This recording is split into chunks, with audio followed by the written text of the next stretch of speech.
Además, comparecerán Muy ante el juez importante. un experimentado chef, un psicólogo local, varios policías y una traductora de español tailandés. Un experto en cuchillos, lo que os había comentado. Ahora vamos a hablar de ese tema. Un chef, un experto en cuchillos y un chef. ¿Por qué? El experto en cuchillos va a decir literalmente que es imposible cortar a alguien en 20 trozos sin tener experiencia militar. Esto lo sabemos y sobre todo los que hemos trabajado también en este tipo de casos. Tenemos varios casos en Afganistán, varios casos en Irak. Yo he estado sobre el terreno en Siria, he estado en el Líbano, hemos estado en Irak con mis compañeros. Sabemos claramente que un cuerpo no lo puede cortar cualquiera. Como decimos, cuando hemos estado realizando algunas investigaciones sobre varios casos, como por ejemplo lo que sucedió en Damasco en el año 2017, hubo una barbarie. Se supo que eran especialistas de los kurdos y del ISIS, es decir, estamos hablando de cosas muy graves, muy específicas, tienes que ser un profesional, ¿eh? Y después va a haber un chef que va a decir, es que yo, claro, no es lo mismo cortar un cabrito o un cerdo, ni un cerdo grande, o sea, estamos hablando un cochinillo, no es lo mismo cortar un cochinillo que cortar un cuerpo humano, es que no tiene nada que ver. Este experto en cuchillos seguramente va a desbancar la teoría de que Daniel Sancho pudo haberlo hecho solo o pudo haberlo hecho siquiera.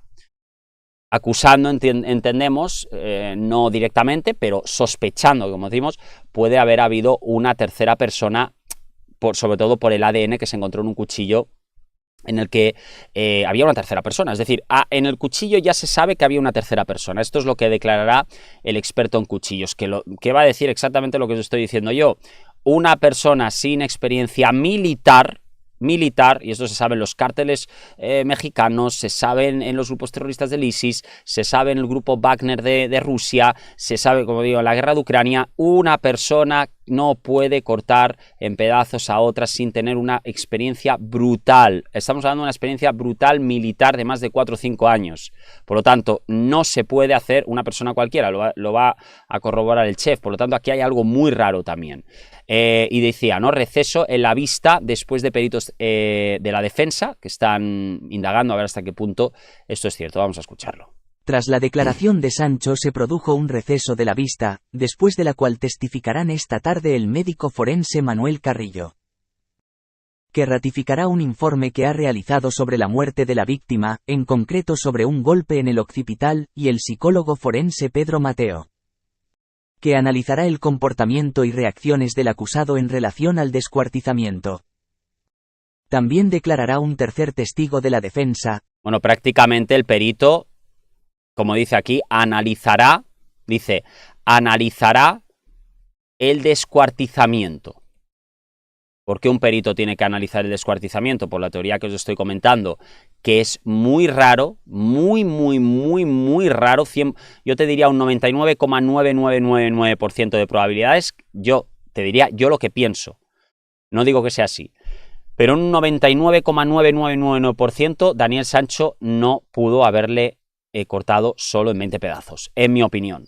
Y con toda la experiencia que tengo en periodismo, es mi opinión, como digo, no digo que sea así, pero no se puede sin experiencia militar. No se puede, literalmente. Hay cosas, hay tendones, hay huesos. Hay que hablar simplemente hablando con un cirujano te lo va a decir. Es decir, no se puede despedazar a un cuerpo sin experiencia militar. Ojo, militar, no hablamos de cirujano, hablamos de militar, ni siquiera experiencia médica. Hablamos de un miliciano, de un mercenario. O sea, es que son cosas muy diferentes. Pero eso la gente tiene que entenderlo, que no es fácil cortar en 20 pedazos a un cuerpo. No se puede prácticamente, y si no tiene experiencia. Ahí lo dice, vamos a escuchar. También declarará un tercer testigo de la defensa, el psicólogo Iván Velasco, confirmando a ver si de alguna manera u otra en un momento en el que estás acorralado puedes llevar a cabo un acto tan atroz como decimos la denominada profanación. Como sabéis estamos en riguroso directo, también vamos a estar contestando también a preguntas que estáis poniendo por el chat. Tenemos a Verónica Sáez que dice excelente día, en México son las 4, excelentes programas, un abrazo. Gracias Verónica, de verdad por todo el respeto y ese comentario maravilloso que nos pones, ¿no? Decía Cecilia, el papá está destrozado, ¿eh? No repita tanto que este papá está destrozado, decía Cecilia, ¿no? Es alcahuate de su hijo, es un descuartizador de sangre fría, aseguraba, ¿no? Cecilia, que esto, como decimos, se está analizando a ver si él pudo haber descuartizado el cuerpo o no. El fiscal le ha hecho preguntas muy contundentes. En este caso, según nos han confirmado, el fiscal le habría preguntado qué es lo que le hizo hacer cortar el cuerpo, sobre todo si él está seguro, una pregunta que nos han indicado, vamos a decir así, un presunto topo que tenemos dentro de los juzgados, nos había dicho que el fiscal le ha preguntado si Daniel Sancho estaba seguro de que Edwin Arrieta estaba muerto antes de empezar a cortarle. Daniel Sancho ha dicho que sí, estaba seguro, pero el fiscal le ha preguntado algo así, me han comentado, si es médico, si él tiene nociones de medicina, y ha dicho que no, evidentemente, no es médico, por lo tanto, eso no se puede saber. Es decir, Daniel Sancho no podía saber si Edwin Arrieta estaba vivo o no. Por lo tanto, esto es una mala situación para él, porque puede haber sido que al empezar a cortarle haya sido cuando realmente lo mató. Porque muchas veces, además, esto van a ser médicos los que avalan ese tema. El hecho de que tú cuando das un golpe a una persona y queda inconsciente, una persona que no tiene experiencia médica puede pensar que está muerto, pero realmente no lo está y después de una hora vuelve a levantarse. Esto pasa mucho, ¿no? Por lo tanto, Daniel Sancho pudo haberse equivocado, haber creído que estaba muerto y después rematarlo en el suelo, ¿no? Esto es una cosa que le interesa mucho a la Fiscalía. Un interrogatorio incisivo de la Fiscalía, vamos a escucharlo. Sancho declaró principalmente en español, aunque también en inglés, con la ayuda de un intérprete al tailandés. El interrogatorio de la Fiscalía fue incisivo, y en él también participó la coacusación, que representa a la familia de Arrieta, y cuyos abogados pudieron hacerle preguntas. Al abogado defensor de Sancho, a Pichartes Rinual, también se le permitió este miércoles formular preguntas a su cliente. Vamos a escuchar también qué es lo que tenían que decir en Mañaneros. Vamos allá. Pues desde luego no ha sido tan relajado como el de ayer, ha sido un interrogatorio que ha sido largo, duro. ¿Y por qué? Porque lo que me dicen es que el fiscal ha presentado muchas objeciones. ¿Y esto qué es? Pues son repreguntas que hacen o llamadas de atención para intentar colocar todas las piezas que no le cuadran al fiscal. ¿Y qué ha pasado? Lo que os hemos comentado del tema médico. Tú no tienes experiencia como medicina, ¿no? Eso lo han preguntado. Según nos han indicado nuestros presuntos topos que tenemos en la sala, que evidentemente no podemos decir quiénes son porque si no los iban a quitar de ahí, ¿no?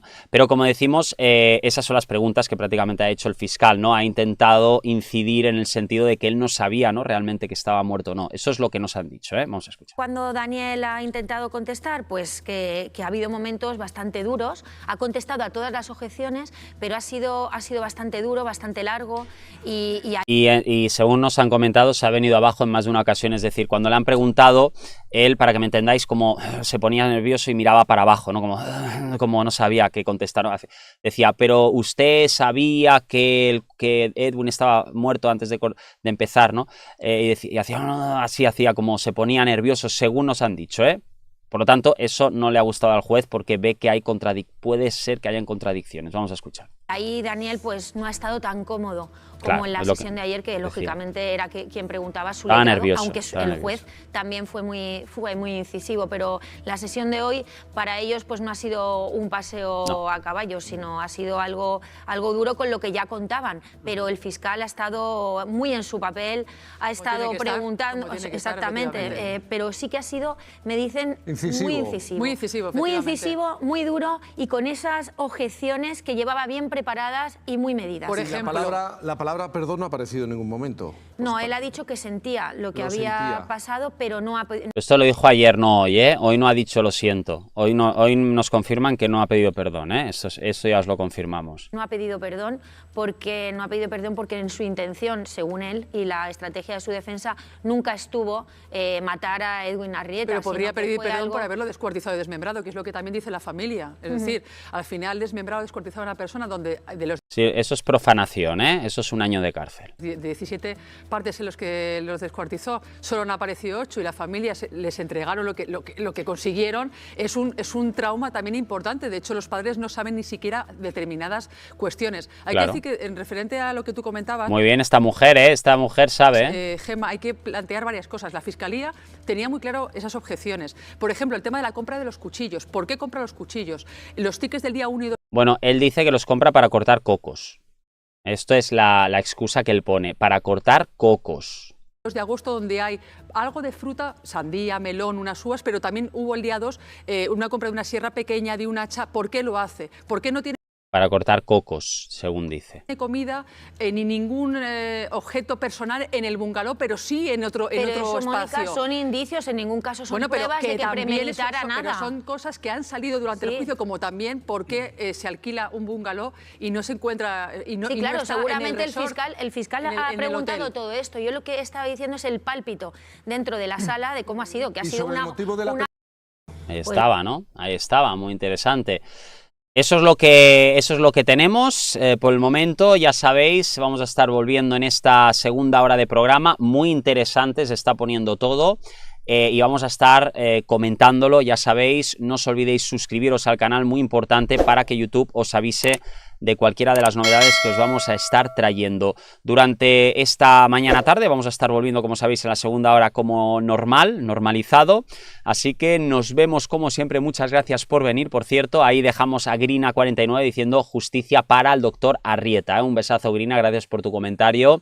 Dice Chiara Andrea, Alessandra. Entonces, al final, ¿qué fue lo que pasó? Pues nada bueno para Daniel, ¿eh? Pero esto lo vamos a estar comentando también en la segunda hora, que volvemos enseguida. Un saludo, amigas y amigos.